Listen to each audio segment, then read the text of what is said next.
আসন্ন জাতীয় নির্বাচনকে কেন্দ্র করে সম্ভাব্য নাশকতা ঠেকাতে যশোরের বাঘারপাড়া উপজেলায় যৌথ বাহিনীর এক বড় অভিযানে বিপুল পরিমাণ অবৈধ অস্ত্র ও বিস্ফোরক উদ্ধার করা হয়েছে।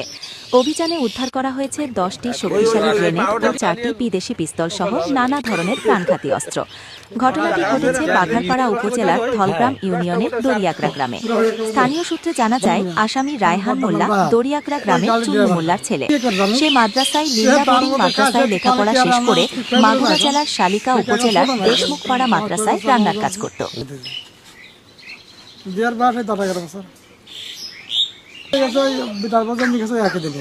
আমি জানলে তাহলে ছুটি পাতো, জানলে সমস্ত কাজ মানুষ ভালো করতে দেখো না। আমার সাথে তো কথাবার্তা কত ভালো, একদম সোজা মানুষ। এর ছেড়া ছাড়া যে বালান চালিয়ে তো আমি কোনোদিন কল্পনা করতে পারি।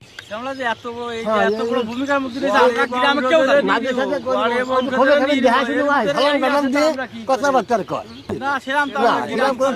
কেউ কিছু না, তার সাথে কোনো দ্বন্দ্ব করো কোনো কিছু না, একদম সকলই কম।